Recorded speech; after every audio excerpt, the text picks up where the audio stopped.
All right, hello everyone. Welcome to another edition of A Sip of Knowledge with Marty Duffy, Liz Rhoades, and Lou Bryson. Plus, this week, special guest Andy Nash from Proximo Spirits, who I will let your host give a more formal introduction to in just a moment. Real quick, before I turn things over, I'm Will Hookinga from Zavvy.co. Just want to point out a few different ways you can interact with your hosts and their guests throughout the presentation. So on the right, you'll see a chat box. I see some of you have discovered that already. Hello to Rick Edwards from Hollywood, Brad Krause from Panama. How's it going? Everyone else who's tuning in, feel free to say hello. Let us know where in the world you're tuning in from. Secondly, if you have a question at any point during the presentation, there's a little button at the bottom that says Ask a Question. Just click that, type your question in there. I'll be keeping an eye out for those throughout the presentation. And last but not least, you can invite your friends to come and join the party with us. There's a little button at the top that says share that makes it easy to do that.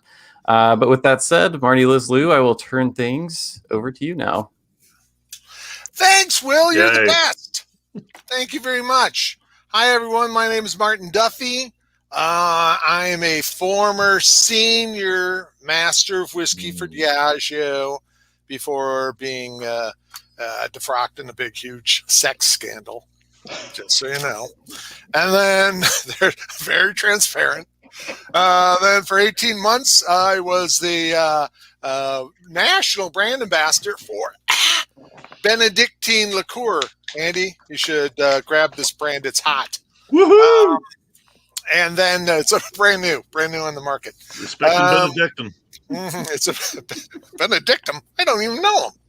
And then let's see. 8 years as the as co-producer of the Chicago Independent Spirit Expo, and for the last 6.5 years, soon in August, it will be seven years. Count them. Wow. As the sole brand representative for Glencairn Crystal. Somebody doesn't have a Glencairn. Yeah, nice. Did they get lost in the mail? I don't know. I'm sure I have given you loads of them, mister. Anyways, Lizard. Hey, everyone. Thanks for joining. Special belated happy IWD. I'm here rocking my Barley's Angels shirt. So, hey, shout out to all my sisters in brewing and distilling. Again, thanks for joining. I'm technical distiller and spirit consultant. I have just over a decade of experience in alcoholic beverage, spanning across several different substrates and products, including beer, rum, vodka, but my particular favorite and expertise is in whiskey. Go whiskey. I spent most of my career at a small outfit known as Diageo, but now I'm currently founder and principal at Spirit Safe Consulting. And if you'd like to learn more about what I have going on at Spirit Safe, if you scroll down to the About the Host section, there's actually a little link to my website. So give it a little click, check it out. Lou? Thank you, Liz. I'm Lou Bryson. I'm a whiskey writer. Was the managing editor of Whiskey Advocate magazine for about 20 years. And I am now a senior drinks writer for the Daily Beast website. And plugging my latest book, Whiskey Masterclass, just came out last year, just a little over a year ago. Yeah, all that stuff. Today's whiskey I'm drinking is the new whiskey from Proof and Wood. This is Vertigo. It's an American blended. Smells like an awesome Canadian. That's right. That's right. Dave Really Schneer. good whiskey. And back to you, Marty, to introduce our guest. Thank you, Lewis. A couple little announcements. Just a little condolence out to the folks over at Jack Rose in D.C. for the loss of Harvey Fry, a bit of an institution over there, and also with Angel's Envy, Aaron Rodanis, a longtime spirits industry fellow who I used to work with back in my Benedictine days. He unexpectedly passed away last week, which was very sad. But I'm happier now. I am enjoying a little whiskey. Oh my God, I wonder what is it? Oh, look at that. Oh, Blackbush. Oh, little whiskey I got its start back in the 1930s. I mean, that particular expression. With a little jug. Hey, look at that, Andy. I can send that to you. I made that. Very nice. Thank you. At Arts and Crafts class. So this week, everyone, we have a very special guest. He's more special than everyone who's ever come prior because he has a British accent. He escaped here to the U.S., asked for, what do they call it? Asylum. He asked for asylum from Britain here in the U.S., I don't know, about 20 years ago? Somewhere in there? 16 years ago. Who's counting, really? It was a long swim. Except the INS. They're this man has been in the industry almost, not quite, almost as long as I have. 4 years with William Grant. Look at this, the research I did. 6 months at Allied Domecq. That you were obviously the Jonah to that company. Sunk that ship. And then 6 years with Renault Ricard, I guess they just handed you over. So here, you're buying us up. You get Andy. They bought the company to get me. And then you crawled back to Grant and Sons for 7 years, and then you jumped ship again. Well, kind of, actually. Maybe tossed overboard and landed. Was picked up by Proximo, and now you are the Lord High Executioner for Bushmills, Tincup, the Sexton, Pendleton. Oh. And then I'm missing one, aren't I? Stranahan.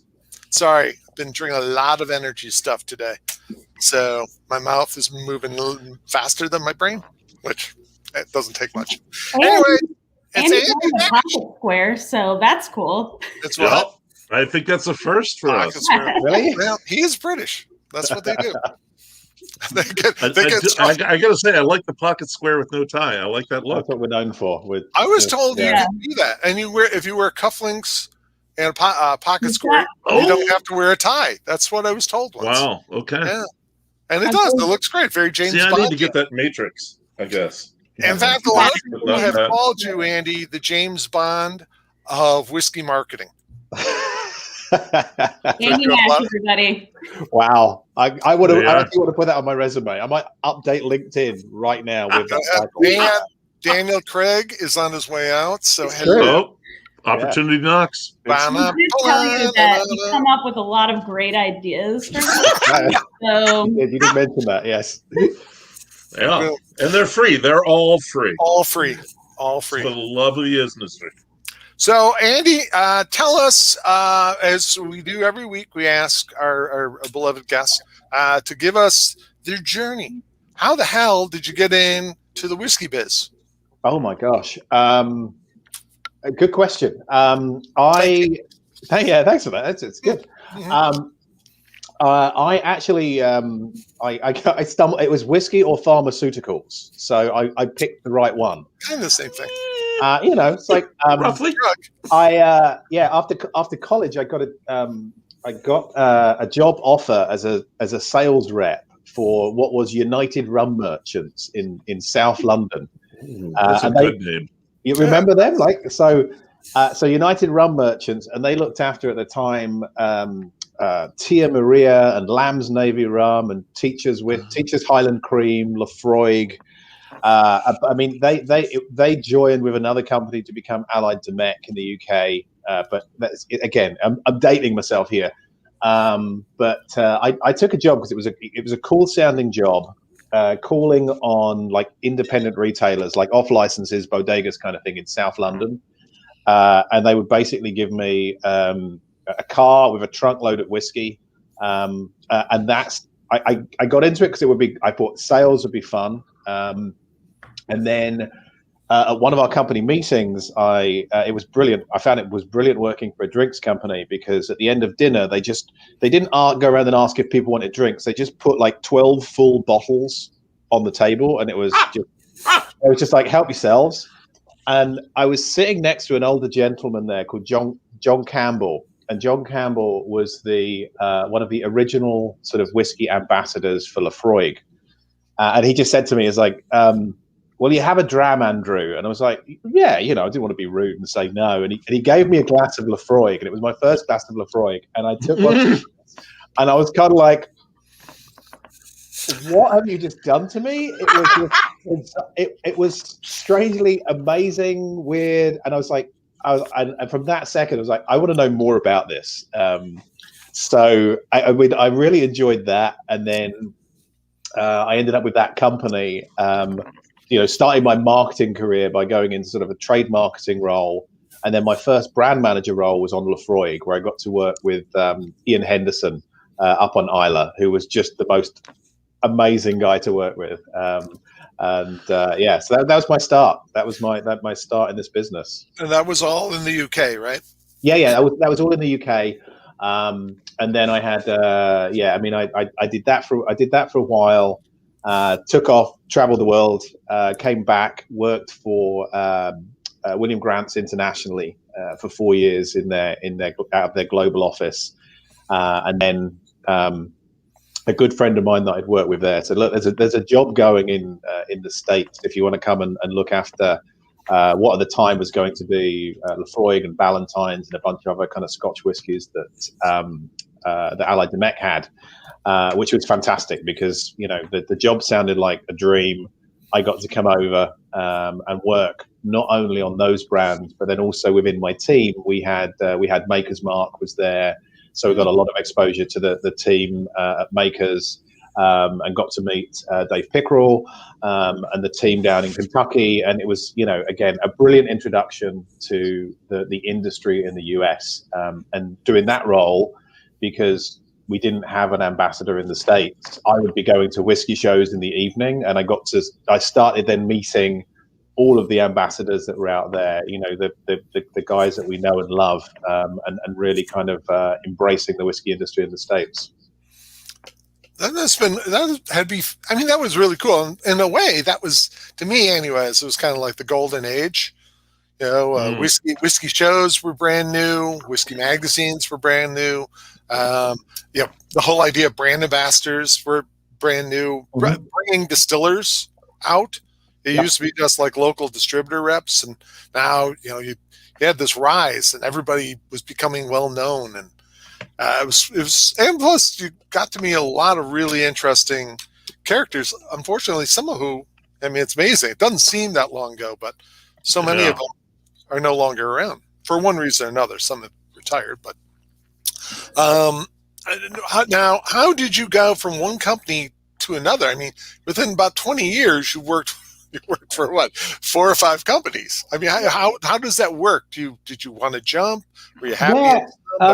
Things happen. Some of it is just looking at the opportunities and how those companies are going. So I love, my job globally at Grant's in the UK was fantastic. It was I got to work really closely with Brian Kinsman, with David Stewart. We had a phenomenal team there, but I was offered a job to come work in the States, and I'd worked at summer camps as a younger man. I worked at summer camps in the States and traveled the States, and I was like, I'm not going to turn down the opportunity to come here. And so I left Grant's to go back to what was Allied Domecq, because I'd worked for them before, and all the people that said don't hire me, or would have said don't hire me, had left, so it was fine. So they hired me in the States, and then obviously at that point, when I got here was when the acquisition from Pernod Ricard was acquiring that business, and you had Fortune Brands on one side taking half of my brands, and you had Pernod Ricard on the other hand sort of taking the others.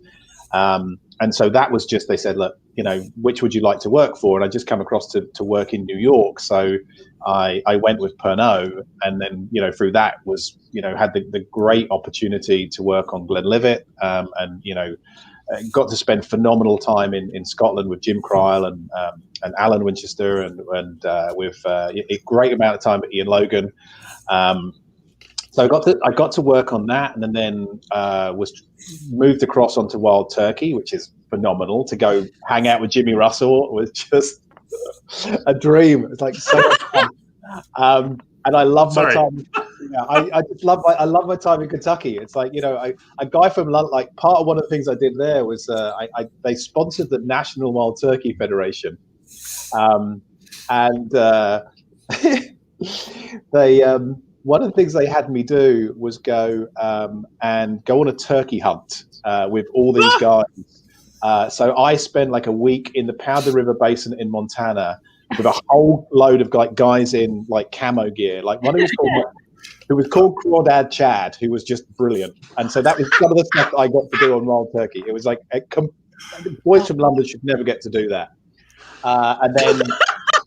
And then when just before they sold Wild Turkey, they said you should go work on Kahlua, and I was like, not sure about that. And after a few years on Kahlua, I was like, you know what, exactly. So Kahlua was interesting and like good from a marketing perspective and business perspective, but just gonna say, best damn press trip I've ever been on. With the Glenlivet one? No, the Kahlua one. Oh yeah. Yes. Oh, they're wasting that brand. That's such an amazing story, and that was fantastic, because the revelation there was again, you get to do brilliant things, and I got to work with one of my counterparts, and we were like, let's go take a look around where they make this, and we went down to like Mexico City to Los Reyes in Mexico City, and we saw like the plant where they were kind of making it. We're like, no, but where do the coffee beans come from, and where does the rum come from? And we got this little town, and it was like, oh, there's a rum distillery there. There's sugar cane. There's coffee. Like, shit, we should tell people about this. It was like something like, it's a light bulb moment. So that was great to be able to take, to bring press to this. It's like, oh, what's in Kahlua? It's like, well, it's rum, it's coffee. It's a really cool thing to show people that. So again, I just came across my pictures from the coffee plantation, and I was just jaw dropped again. It was fantastic. But again, this goes to the whole thing with marketing. There's so many folks, for whatever reason, they just don't want to talk about the cool stuff. When I worked for Benedictine, you go to Ficam, and there's this weird mansion, right? Or palais, as they call it, with all sorts of wacky stuff. And they're inside, they make this liqueur, and has all this stuff.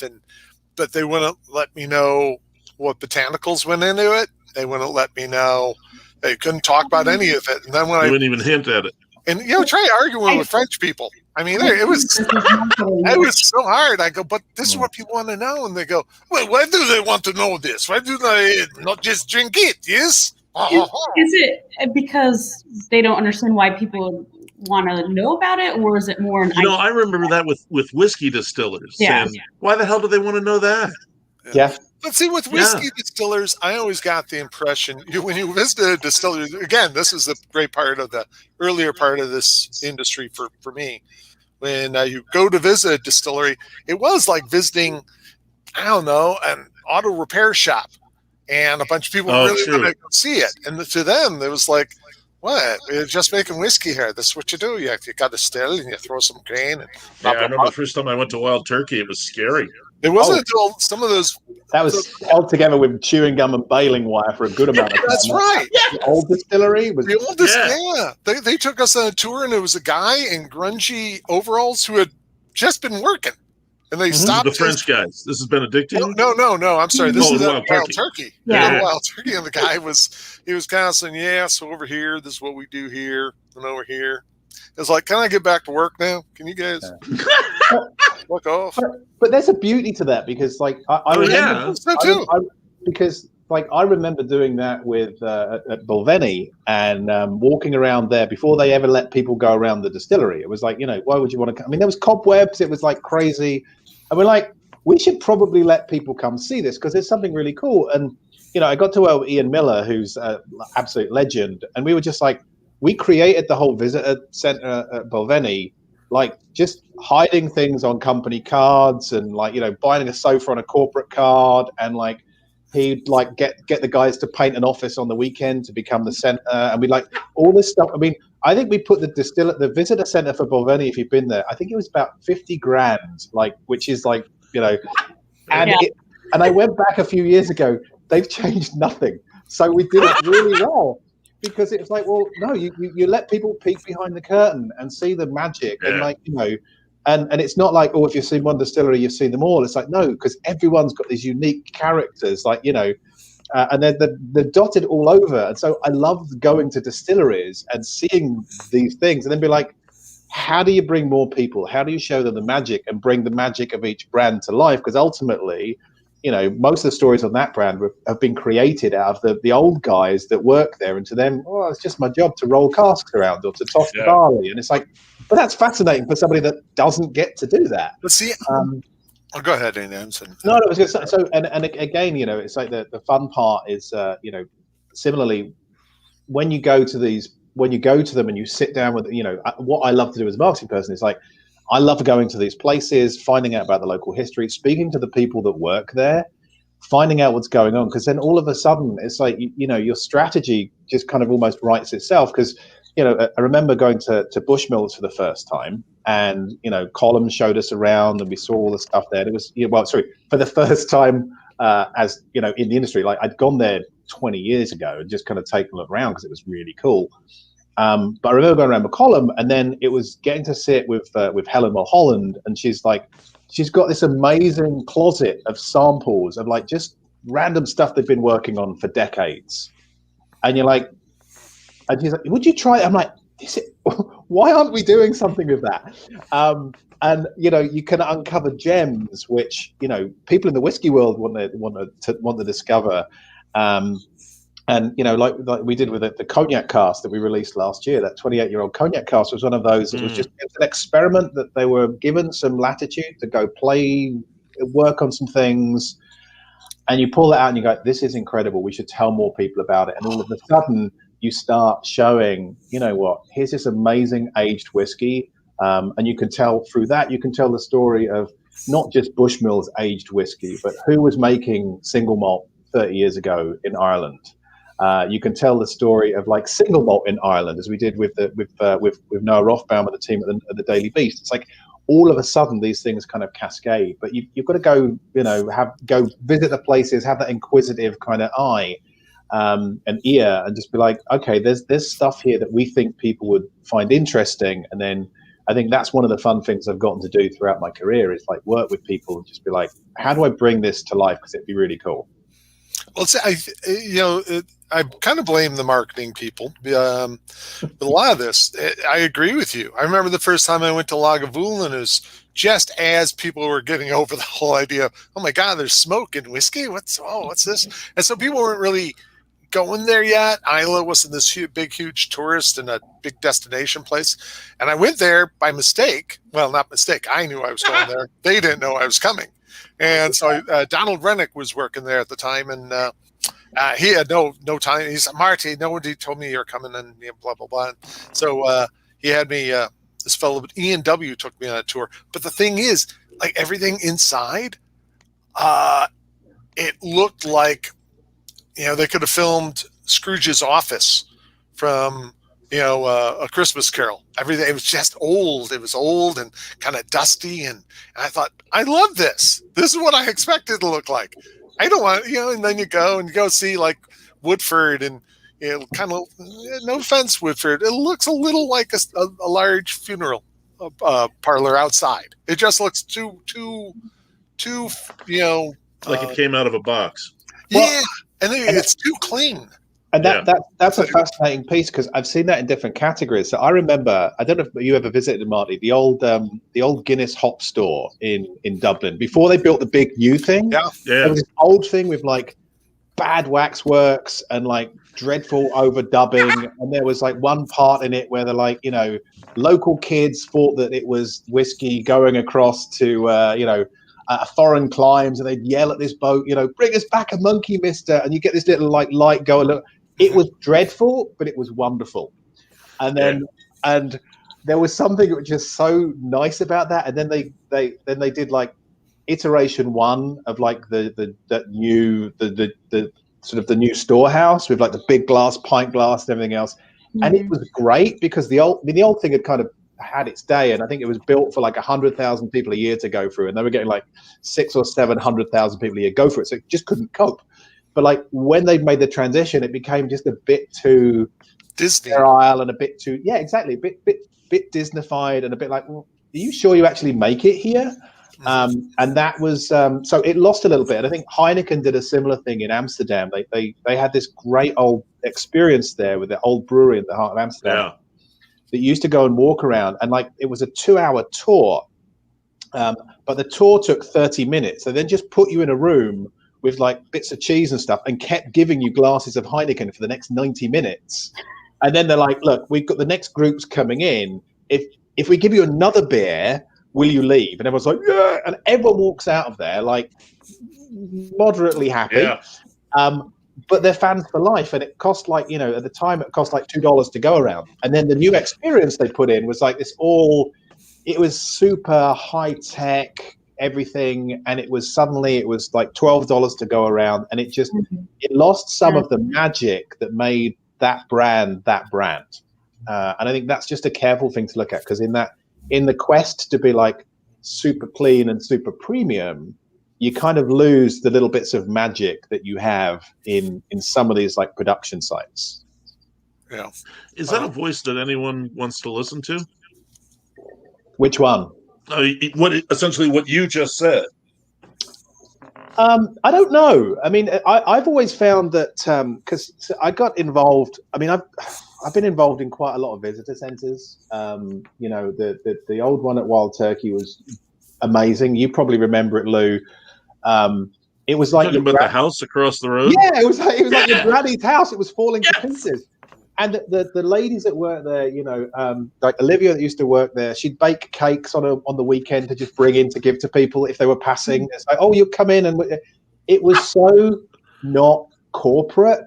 Yeah, it was amazing. And so it's that there's a balance of obviously health and safety and what may be in someone's kitchen and not killing them, and also like that homeliness and that just the genuine hospitality that you get. And you know, it's a fine balance of how you do that, because you know, the big flashy new always looks good, but if you've gone and spent some time in some of these places and get to know the characters, you kind of know, well, is it right or is it not? And is it kind of on, you know, if you know what the brand is about, then you're like, well, actually, you don't want to go, you know, I think you've probably been to, you may have been to the old Glenturret distillery, and Glenturret used to be this. I remember going around Glenturret in Crieff in Scotland, and it was one of the oldest single malt distilleries in Scotland. It was full of cobwebs and crazy and whatever else. And it got like 200,000 visitors a year because it just happened to be the first distillery you could find if you drove out of Edinburgh, like north. And it was amazing. And then it was turned into the world of the famous grouse. Yeah. And it became Disney, and it became, you know, what they had done there was just completely incongruous with the site and what people. So, you know, some will do that and they'll get like a short-term piece where like, oh, it's great and our visitor numbers are amazing. And then over time, they see the visitor numbers start to plummet. People don't really want to go there. You know, it's a fascinating kind of life cycle. But, you know, so I got to see that. And one of the things I did with, because I worked on redoing the Glenfiddich Visitor Centre many years ago before we did Balvenie. And I got to go around like 30 other whiskey distilleries, like completely incognito, just a member of the public, to just see what they were doing, because I was like, I'm just curious. And that was an amazing experience to then go and say, well, actually, here's what everyone's doing, here's some best practice, but here's the stuff which is really unique to you, and here's the stuff to kind of keep. And that's great experience to then, you know, when I go speak to the team out in Denver for Stranahan's, and when, you know, we look at things elsewhere, it's like, it's great experience to have that, to be like, well, this is what makes a great visitor experience, but then this is what really connects it to the brand, and why people walking through there will walk away being a fan of your brand, you know, forever. And so, you know, Jameson did one of the ones I visited at the time. You know, Jameson used to do a really good job in their old visitor centre in Dublin, where all they would tell you the entire way is, it's really smooth, it's really smooth, it's really smooth. And at the end, you would do a tasting where they give you like some very bad Scotch, some very cheap bourbon. Like they would find the worst examples of these categories, and then you James, you go, oh no, this is really smooth. And everyone walking out the door. Yeah. Oh yeah, everyone walking out the door would go with that messaging, and it was like it was brilliant. And then again, they've changed that experience and whatever else. But I went through that experience. And I was like, I see what you're doing here, and it's brilliant because you've got one message.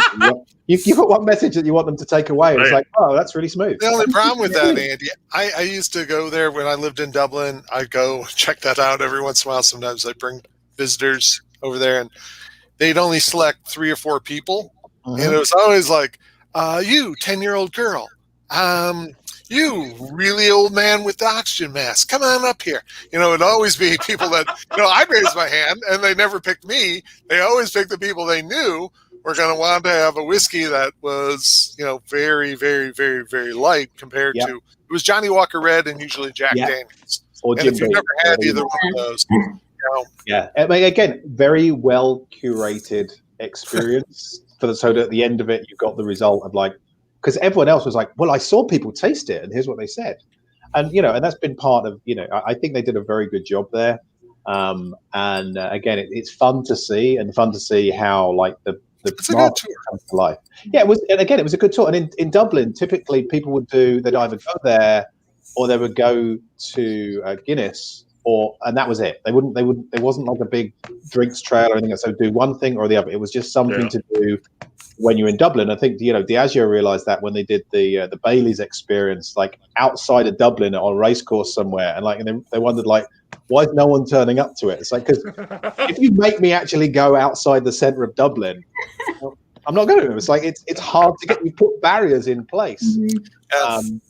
So again, I think they've done some great things there. And then obviously we've a great experience at Bushmills, where you've got an amazing distillery and distillery tour, but you also have, anyone that's coming up to the Giant's Causeway, which is quite a lot of people, will stop and come and they'll see the distillery, and we get to tell the Bushmills brand story to them, and the story, and it's not just the Bushmills brand story, but it's a story of distillation in Ireland, and you don't have to go too far, and you can look across and see Scotland from there, and you're like, oh, I kind of get it now, how there's a whole interplay with Scotch whiskey and Irish whiskey and the whole banter between who did it first and all those kind of great things. So, it's a wonderful thing. If you can get someone to your distillery, you should have a consumer for life, because they've done it and experienced it at the distillery. And that was, I remember some of the tours that we got to go on as a marketing person. You get to go on these amazing behind the scenes tours and everything else. And it's like, well, why don't we bring some consumers on some of these and give them that kind of that true peek behind the curtain, give them that kind of experience, and give them the kind of thing that the VIPs might get. And it was amazing. So we did that at one of the distilleries that I'd worked for, and they saw because they measured everything, like, well, how much do people spend in the shop, and at that distillery, it was maybe £3. Because most people, it was like bus tours of old ladies coming, kill the time, have a pee, didn't care. And then you took as one does. I always go to that distillery if they need it was like tick the box. It's like, oh, have I seen a hairy coo? Have I gone to a distillery, whatever else? And then when you take off a subset and say, actually, you're going to have to pay for this tour, so you'd have to pay like £20 to go on this tour, but you'd spend about an hour and a half with them. They'd find that they weren't spending £3; they were spending £100 in the store. So you're like, well, basic economics kind of dictates you should do more of that. But then also those people have gone through, and they've come to your home, so you can talk to them.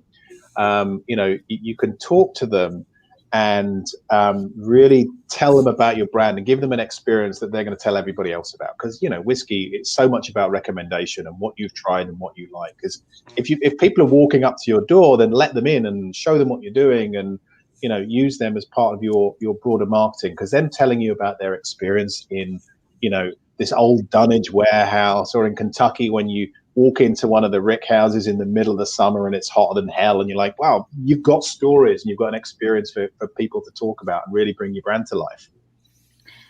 Hey, 1 second. Wait, Liz has got something. This is our first time. I know that. I'm just taking a little pause for a second just to shout out to people.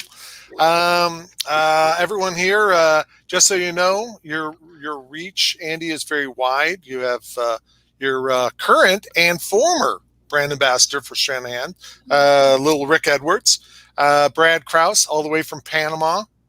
Thank you, Brad. You're always there. Kathleen from SoCal. That's Southern California, to British folks.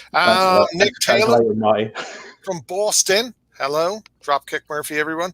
Mark Gowdy from Northern Ireland, where I think Bushmills is made.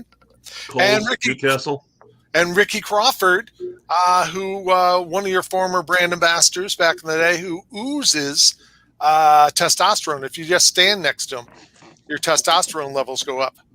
I hired Ricky. I hired Ricky for his first job in the whiskey industry. He oozes sexuality. He is the sexiest brand ambassador. He really is. I mean, I'm a straight man, but I will tell you, I'd marry that guy.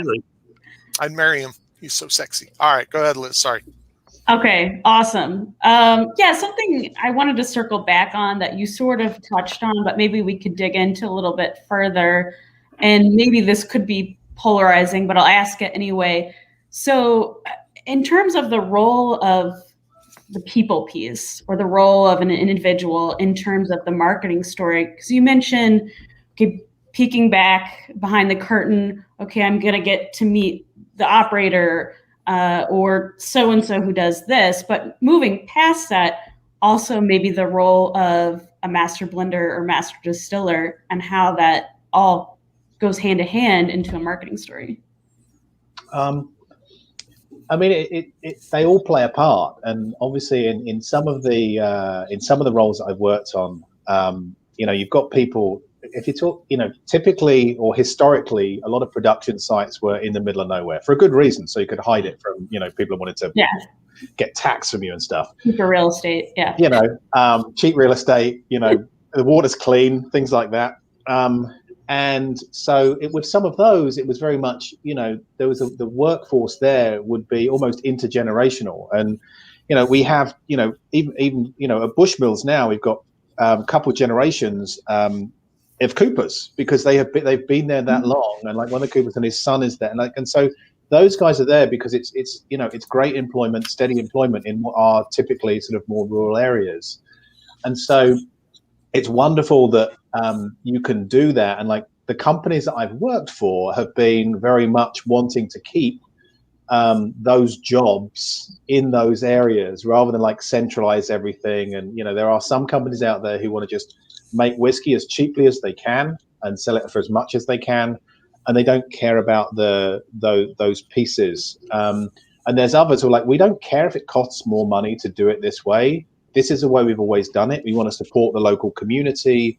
We want to support the community that's made this brand possible. And so those ones, it's a big part of the story. So when you have that and you have people, who have been there for decades, and then you also have the master blender and the master blender, the, master distiller, whatever else, that the best ones are the most humble people you'll ever meet because they're like, they can't believe that you're interested in what they do. They're like, I just come in and sniff and I do this. And they can be such a great part of your story. I mean, I was lucky enough to work with David Stewart at Balvenie on two completely different occasions in my career.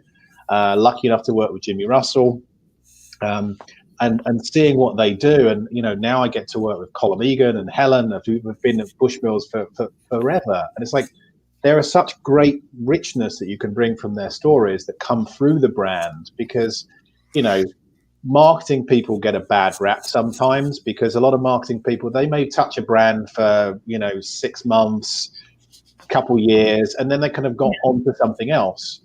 And, I like to go back and you've got people who have got 30, 40 years of knowledge of what's going on a brand, 30, 40 knowledge, that knowledge of what's going on with the market. It's like, these are just an invaluable resource and almost like the heart of any brand because they can tell you what's happened before. They can tell you about the good times, the bad times.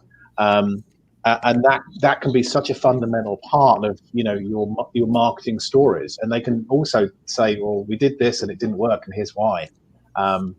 So and there's some of them also just know, well, actually 20 years ago we did this thing and we set it in a cask somewhere. Are you interested in it? I'm like, yeah. all that. We thought about selling this. People might like it. So, Andy, you got. We should get around to your other whiskeys, but I have a special place in my heart for Bushmills. With the, I was a big proponent when I lived over there. Hey guys, you have these really rare casks that you experimented with in the 90s. Why don't you release them? And they ended up selling them. And this also goes back to the whole marketing people. I was told they just didn't want to bother marketing them. And I go, really? What? So it's great to see that you guys are now, releasing these older expressions and different cast styles. How much of that though is left? I could tell you, but I'd have to kill you. That's all right. Which I don't know. We could take a poll. I'm like Wolverine. I'll come right back. Oh, damn it! No, I mean, I remember having a conversation before I took the job. But I remember having a conversation about Bushmills, and it was a fascinating conversation because I'd looked upon Bushmills from afar, and I loved the brand. There was something amazing about the brand, and what was interesting was at the time, there was another Irish whiskey brand that I was working on that was coming out with single malts and things like that. And I'm like, you don't even have a distillery, but you're marketing your Tullamore DEW single malt. And again, it's like, people swap casks and we know what goes on in the industry. And that was interesting to me, knowing the history of distilling in Ireland and who was still distilling and how and when and those kind of pieces. So to me, it was a revelation going into Bushmills and getting to speak to Helen, and seeing some of the amazing experiments and tasting some of that whiskey and being like, as you said, it's like we should do something with them. And obviously I've gotten to do crazy releases, worked on some really rare releases of whiskies and know the market again, know the whiskey markets. And there's absolutely an appetite for some of these out here. So I've been able to, work with my team and bring those to fruition. And Lou, I think you joined us for a lunch where we tried a bunch of different samples, and we said, which ones do you guys like the most? And everyone was like, "No, this cognac cask they're all good, but that cognac cask." Yeah, we stole it. I'm pretty sure. Yeah, I think you said to us, "Bottle it." You release it tomorrow. I think it was and it was like, okay, that's what we need to know. And so the reality is obviously Bushmills was the only single malt distillery in Ireland for decades. So we're lucky, we're blessed that prior owners didn't sell everything, and that we've got people in there who are passionate about those whiskies and want to bring them to life and share them. So that's a watch this space. I mean, you've seen the Causeway collection, which we've released elsewhere in the world, with some of those older casks and finished whiskies and things like that, and obviously the rare cask collection that we have in the States. That 28-year-old cognac cask was the first release there, and there will be others coming. Which I hid that bottle because otherwise my wife would have just drank it. Yeah, I had to put mine down here in the basement because if I didn't, Marty knows my wife. She's a whiskey expert and loves it, and it would be all of a sudden it would be gone. So I cherish her. I cherish that separately. The two of you never talk whiskey?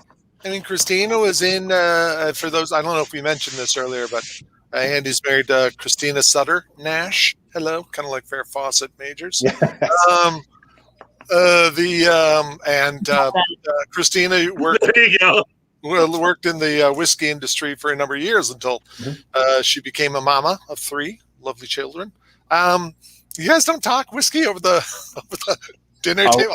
No, we talk whiskey all the time, but she doesn't know I have that. I mean, you shouldn't keep secrets, but that one, I'm like, just squirrel it away somewhere. Could be I might need to sell it for the kids' education one day. So I'm keeping it, keeping it there, keeping it safe. I have very good motives. I just want to share it with more people, and that's kind of hard right now. So Yeah. Lou, you can Right. always mail it and market olive oil. Yeah. Yes. Yeah. But no, that's so true. I think it's one of the things, my team and I through all of this is, we have a dram every Wednesday. We get together and but like that piece of being able to be in person again and share whiskey and share stories is something I think we all crave.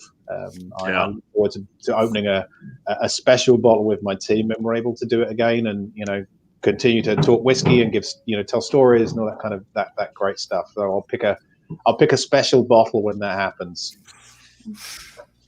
So I had one more question. I know we had some questions coming in from some audience members, but I wanted to ask a multi-part question. Being the token millennial on the group. once again, She's a token. She's just a token. So it's specifically around the uptick of social media as a marketing tool versus more of the traditional channels. What does that look like in today's marketing strategy? And the second part of it, because I know we did have some questions coming through where some startup brands or maybe brands that don't have a lot of allocations for marketing. What's the ROI between putting eggs in a basket in traditional marketing strategies versus social media? So was wondering if you could comment on some of that. Yeah, I mean and it's all going to depend on where you are in your brand life cycle. It's like if you're a new brand trying to get established, or if you're like an old, very large whiskey brand, you're going to use different. You're going to use those tools in different ways. But the social media piece is very interesting because we know if you take a look at Instagram, Instagram, Facebook are two channels that get used pretty extensively, and they give you an ability to really target. And I think that the criticism of like the old school media, and some of that would be, and I referenced Glen Turret earlier, but like Glen Turret's entire marketing strategy was get coach parties through the door. That was what they spent all of their money on, and that was way back. That was way back when. But now it's much more, and then even 10 years ago, we would have a marketing budget to spend, and we'd be like, okay, well, we can afford some print ads, so we're just going to do with some print ads. But we weren't entirely sure, well, who was actually seeing them, how were they responding to them? Is it money well spent or not? And I think that the using digital channels gives you a much greater ability to target your spend, to the right consumer.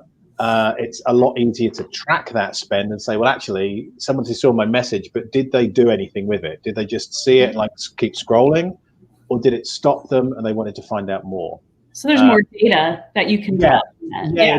Exactly. It's more scientific, and I think that there's a lot of things which have been done. Some of the best things that I've done from a marketing perspective have always been just complete like gut, like this could be a good idea, we should do it.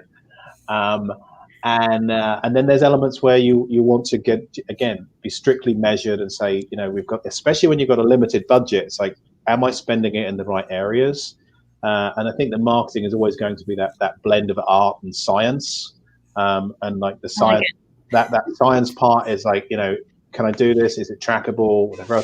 But the art part is being around the industry long enough to say, actually, I know some people who, if we put our budget towards creating a new product, and it's a really great product, and we send it to the right interested journalists, and our friends have got, they're either friends of ours or our agencies know them, and we tell a good story around it and have them amplify that product thing. That to me is like the best. Some of the best spends that I've ever done from a marketing have been much more around that investment in PR and getting great earned media rather than sometimes the traditional ad campaign. And like a lot of marketers they'll start with, I want this amazing 30-second TV spot, and there was a company that I did work at, and they spent millions of dollars and everything else, and there's a beautiful TV spot, and then like, okay, what's your budget to put it on TV? And you're like, we only have $1 million, which is, I mean, $1 million is a great amount of money, but $1 million in terms of cut through in the United States for a brand, when Johnny Walker might be spending $30 million, Crown Royal spending $30 million, like that 1 million, no one's seeing it. So like, again, understanding those dynamics and being like, well, where do you spend your money? So the digital space is phenomenal. I think that the digital space allows you to build a following and know more about your consumer. And it's something that, some of the time you don't need a full 30-second ad. A quick 6 seconds with your brand in it can be enough for someone to go, oh, actually, that looks really cool. I'm interested. Or they're flicking through the phone at a bar and it comes up. And it's like, oh, well, I didn't know what was going to happen until I wandered up to the bar. So give it a try. Yeah. Which is a lot of people. You'd be amazed how many people have no idea what they're doing. Walk in, it's like, trust the bartender. Always trust your bartender. And that's another interesting point too, is attention span, right? Especially with social media. It's like, I don't want to click on something and watch a minute and a half thing. My boyfriend always sends me stuff off Reddit, and I'm like, I don't want to click on this and watch some minute and a half thing. Like, let's just scroll through and get what you're trying to tell me. Mm-hmm. Oh, you know what I thought were successful was when they had Robert Carlyle, Johnny Walker did that. The Man Who Walked Walked Around the World. Yeah, beautifully done. And and that kept your attention. Or was it Bushmills that had the three guys? It looked like they're all going to a funeral. No, that was a different whiskey brand that I've worked on.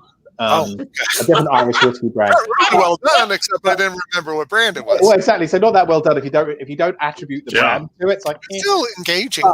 But that's the point. I don't think it's about attention spans. It's about, are you saying something which pulls somebody in and wants to hear more? Is there something, if you've targeted it correctly and at the correct message at the correct time will resonate, and someone will sit and they will watch 30 seconds 10. I mean, we had people in one of my pro roles, they'd be watching 10 minutes of branded content because you made it compelling for them. So attention spans have gotten shorter, and we need to have elements where you can can you tell a story in like 6 seconds for like on a YouTube ad. So you have that, or a 15-second, but then there's absolutely a role. We've done some beautiful work again with the team at the Daily Beast, where we've got a 7 or 8 minute long video about single malt in Ireland. And more than 1 million people have seen it the entire way through because they're pulled into your story. So if you're telling a story that's compelling enough, people will watch it. That's just it. Don't pander to the 6 second thing. Make it so engaging that people do want to watch it longer. Does that make more sense? You know what happens though when you swing for the fences? It's Babe Ruth time. Babe Ruth don't always hit that home run. He was a very successful baseball player, though, Lou. That's true, but you've got to be willing to take the failures too. Well, I think Babe did it. He ate hot dogs when he wasn't swinging. But I think you're right, Lou. Is that being allowed to take some of those risks, and this is one of our discussions sort of earlier. It's like that investment and things like that. It's like, are you allowed to take risks? Are you permitted to take risks? And like again, the art versus science piece is like we took 140 consumers across to a distillery in Scotland a number of years ago, and people were like, this is mad. Like, why would you do this? And I had the head of marketing, the CEO for McDonald's in Japan, an American gentleman, came on it, and he was like, I don't get it, like, because he was so data driven, and he was just like I don't get why you would do this. And I was like, well, but you're here. And he's like, yeah. And I said, you'll probably tell people you came here, right? It's like, yeah, I'm going to tell every person that I meet. I'm like, there you go. You still don't get it? And you're CEO? I mean, like... yeah, but who would tell somebody they went to McDonald's? Yeah. Go ahead, Lizard. Oh, well, I was just going to comment on that. I think that's one of the things that's so attractive about whiskey for me. It is, that intersection of where art meets science anyways. So I think there is inherently I like that. A bit of that. Well, that's just it. I mean, and with whiskey, people don't travel, long distances. You don't go to Schiedam to visit the Kettle One distillery. I mean, well, I did too, but I didn't go. I didn't go there. I went there for work. I didn't go there. But, Yeah, and I get the fire Kettle One. So. I definitely go, but people travel. A big part of Scotland and Ireland's tourist industry is because Kentucky people travel there. Kentucky, huge. Yeah. You don't have a bourbon trail. You don't have a McDonald's trail. No. You don't have a sheet metal processing plant trail. You don't have, there may be, but yeah, it doesn't get any newspapers. There's a whole sect. McDonald's trail sounds like diabetes, heart disease. Yeah, but it's a delicious trail. I've been on it. Fantastic. But it goes back to all those individual identities, all those little brands. So I remember talking to the guy who taught me about monoculture. It was a beer importer. And he said, you never hear anybody say, gee, honey, we ought to go back to that little town by the lake. Do you remember the Dunkin' Donuts there? It was so special. Ever hear that? Yeah, because the more, with that, it's like you have everything is like, yeah, it's the same. And it's designed to be for that, because some people want comfort wherever they go of like, if you go to Times Square, you want to be able to eat at Red Lobster, and, it's the same as Red Lobster elsewhere. And they're great. And they fulfill a need, but it's the smaller, unique experiences, which I think, whiskey brands provide, distilleries provide. I mean, we have in Stranahan, we have an amazing distillery in Denver that has the #1 rated whiskey bar in America, like from Yelp, the #1 rated whiskey bar, and people go there time and time again because it's not an experience that they can replicate anywhere else. The uniqueness of each whiskey brand and what they can see and do is they're all different. And there's a reason why in Scotland there's 100+ single malt distilleries that are all great going concerns, and they're all different. And if you like this, you want to find out the differences, you want to find out the nuances, and it's fun. It's fun to go do a distillery tour. You go to Stranahan's, you see the malts that they use, the roasted malts and all those pieces. You see the process, you see these stills, and you're like, this just doesn't look in any way efficient of how you're doing things. And then you try this delicious whiskey at the end, and you're like, man, it doesn't make sense, and I drink it, and it makes complete sense, and I love this brand. And you get a hardcore fan at the end of it. And you get that snowflake thing, which is crazy. Yeah. So I have a bottle behind me, which I didn't have to sleep out for 10 days to get. So again, there's some advantages between being the marketing person, but so snowflake, and this is great. This goes back to like listen to the people at the distillery, talk to the people at the distillery, because that whole thing was started by the team at the distillery of like this releasing a special single malt. I mean, I'd say everything. We do an amazing single malts. We do amazing American single malts at Stranahan's, but Snowflake, those releases each year where you have to be at the distillery to get it. You can only get it at the distillery, and then it became a competition. It's like who can get the bottle #1. And it wasn't like they were spirited away to a safe somewhere. Like it was like, no, you can line up and you can get bottle #1. And there's a gentleman that was in line when we could do it. We couldn't do it last year because of the pandemic. The prior year, the gentleman that was #1 in line, Russell, he camped out for 10 days. So he had camped out at the distillery for 10 days so that he would be #1 in line to get he could buy 2 bottles. So he bought, and he was #1 in line, 10 days to buy it. And we had, we sold 1,000 bottles to people who had camped out at the distillery in Denver in December. I mean, that's a level of like, one, a phenomenal product, but then 2, that affinity for something so special that people are willing, if you've got people who are willing to camp out for 10 days to buy your whiskey, you're doing something right. Well, and you guys had me there at that last one, the one 2 years ago. People had frost on their sleeping bags. There were people sleeping there, frost on the bags. And it was like, are you out of your mind? Well, and that is, and again, this is head and heart thing. This is like, no, that it's become, it's become a very cool experience. You get a lot of people there. So typically the day before, the site is already filled up. So the day before, so people just coming and spending the one night is becoming the minority. People are finding they need to get there and spend 2 nights or 3 nights. And it is truly amazing to wander around and speak to these people and say, how you doing and whatever, and like just find out about them. And again, the love that they display for the brand, that's something which is, again, as a marketing person, it's like you know, how do you bottle that? You know, it's like that love, bottling that and replicating that, because you have something amazing in the bottle. And I think that with Stranahan's being like, you know, that the first of the American single malts and what they do there, and like, you know, it's an incredible story, an incredible whiskey that just sort of defies conventions. And I think one of the other things that attracted me to the role is like I want to work on brands like that are, you know, and how do I get that to more people? How to get that message to more people of just, you know, this amazing single malt whiskey that's being made a mile high in Denver and is incredible. But Andy, with all transparency, with all those people lining up, weren't you also giving out the latest Apple phone with every bottle? No, we should do. That's why everyone was lined up. Well, you know, without Marty, there is a dispensary right across the street. I'm sure that's not a coincidence. Too, which made that frost a little easier to take, I'm sure. Because I was baked. I hate to move past this particular conversation, but we did have quite a few questions, so want to dig into those real quick. So question submitted from Jay.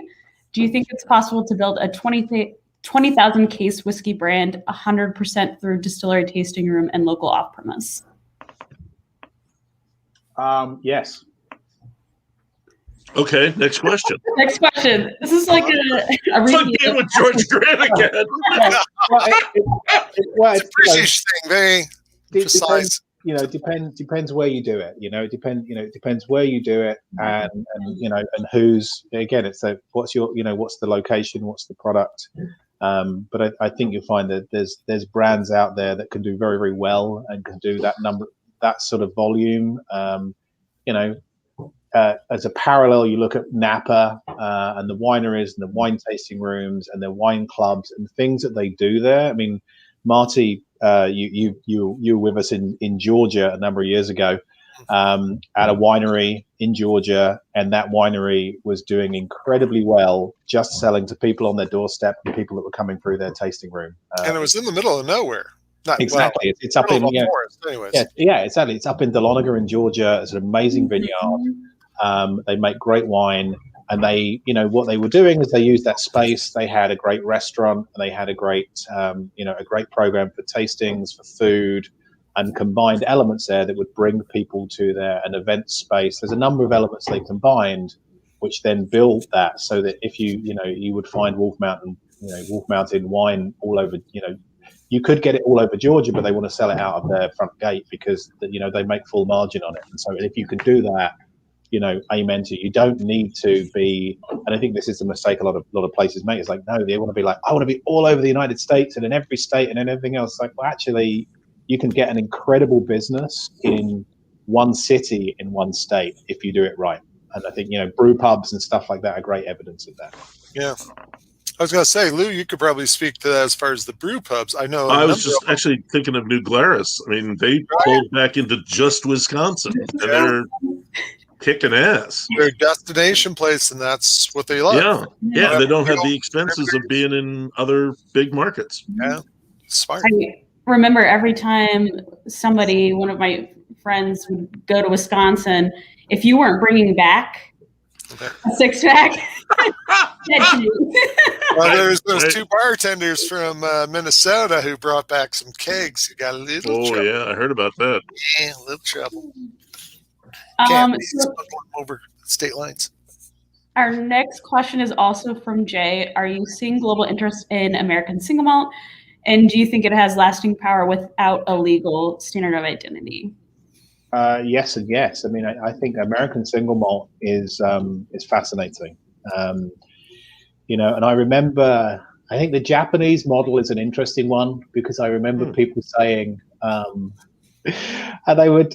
I remember consumers saying, "It's like, oh man, have you tried this Japanese Scotch?" And you're like, "Okay," but because we know the industry and the terms and everything else, but to them it was like, "Oh, the Japanese are making Scotch because that's what single malt is," or to them that was their frame of reference, and everyone kind of snickered, and then all of a sudden, like, oh, actually, people try that and try what and learn about Japan and their single malts, and it's incredible.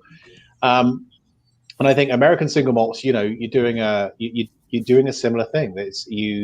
I think there's something that's been done time and time again in America, which is taking techniques from somewhere else and great ingredients in America, and like, what can you make with that? And so when we make single malt, and we're doing that, Scottish style, but you also you then play with the still and how you're using the still. Actually, the grains that go into there, you're using roasted malts and golden malts and experimenting a lot more with that. So you're getting something much more like a really good flavorful beer deliberately.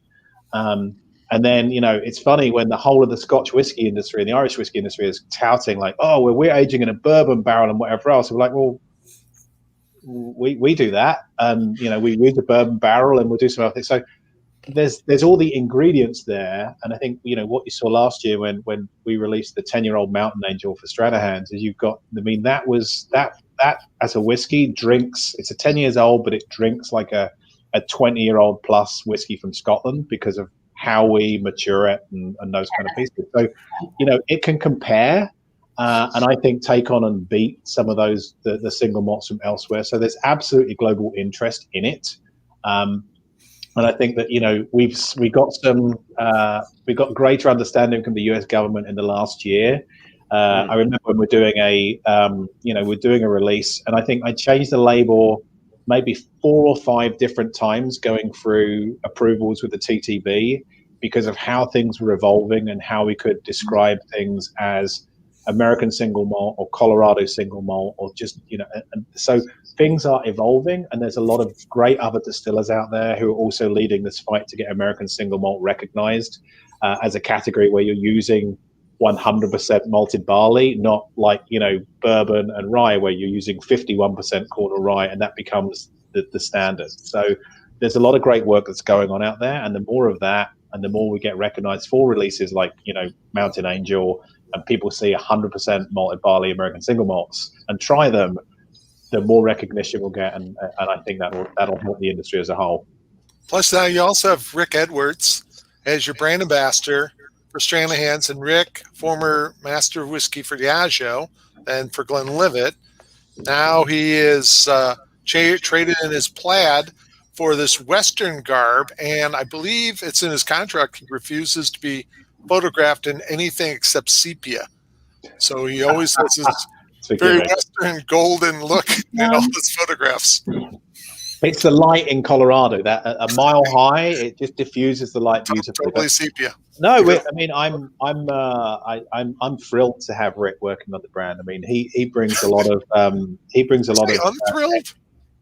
I'm thrilled to have him work on the brand. I mean, he brings so much experience from the world of Scotch whiskey, and obviously from his days at Diageo, his days at Pernod. And I think it's great to have someone like him going and spreading the word on Stranahan's, which is, again, it's an incredible whiskey. And then you got a couple of other whiskeys under your belt as well, so to speak. You have Pendleton, another Western American whiskey. You have the Sexton, another Irish whiskey.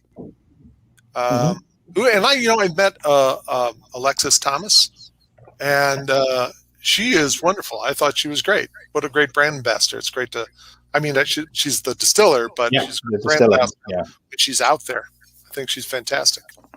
Hey, we did have one last question, if that's okay, because I want to get it in because it's one I'm interested in too. This is from Nick Taylor. It says, everyone has a friend who knows about whiskey, the consumers who are influencers. Do you target those consumers specifically? And if so, how's the messaging different? I don't think we're talking about I don't think we're talking about Instagram influencers here. I think we're talking about because there's always one guy in the group who's like, well, you should, if you like smoke, you should really go for the Talisker. I mean, I think that's always a piece of, you know, that was with the beauty of whiskey shows, is that you would always get, you know, is where can you impart knowledge and give people more information about that? And again, so do you target them?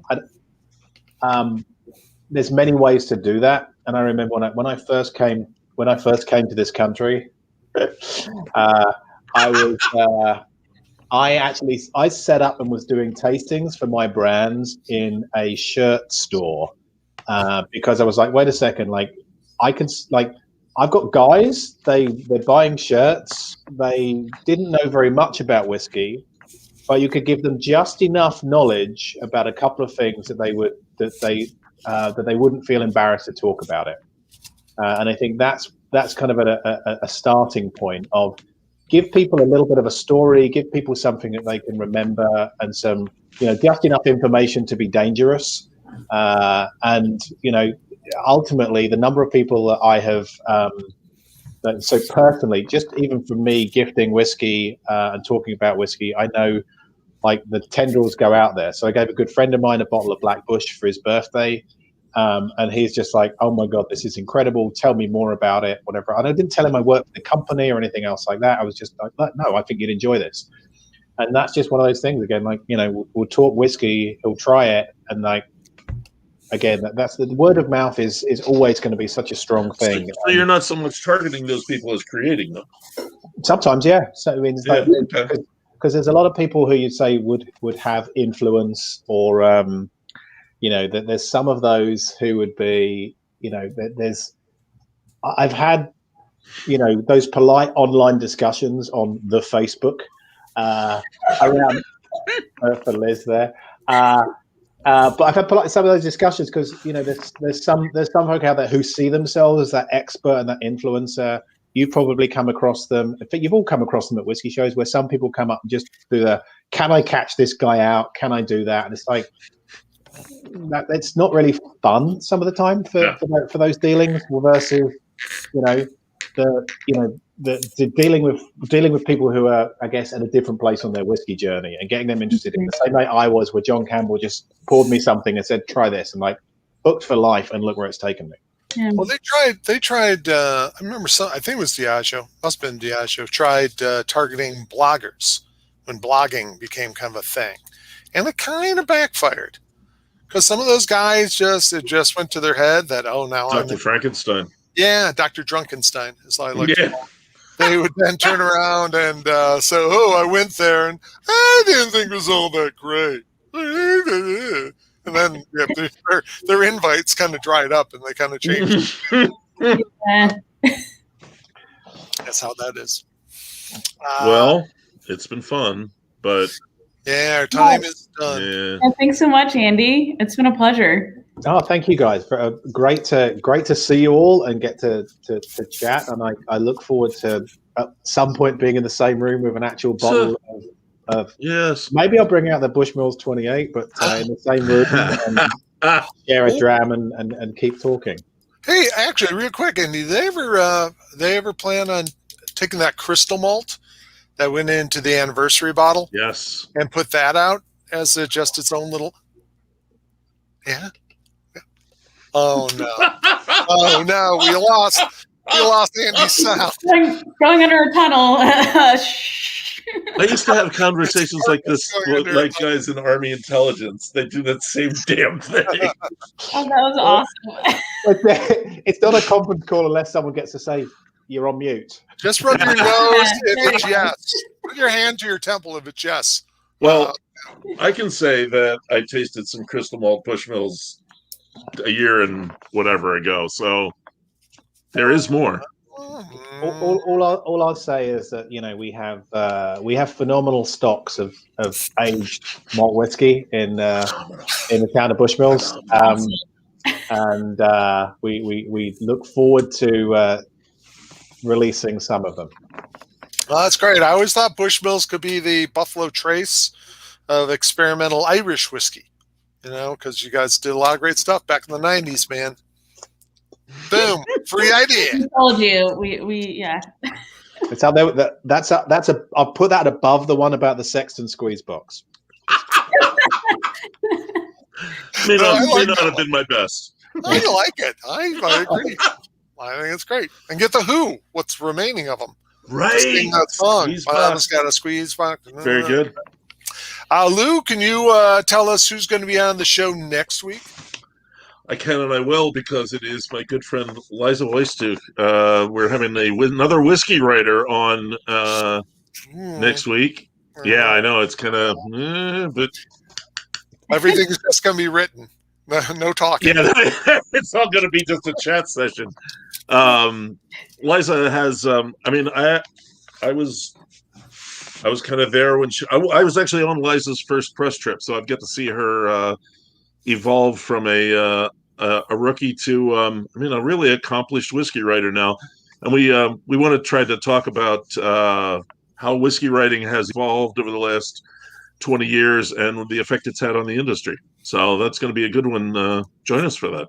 That's sweet. And a final shout out to some of the other folks who joined us. Chris Koenig, Frank Patino. Thank you, Frank. He's now from Illinois. Zach Taylor, who gave some great questions. Andrew Weber. Wow. I loved Sarah, Jesus Christ Superstar. Wasn't so hot on cats. So, but keep it up. Thanks. And on that note, thanks, Andy. Thanks, Andy. Everyone else. Thank you all. Good. Cheers. Yes.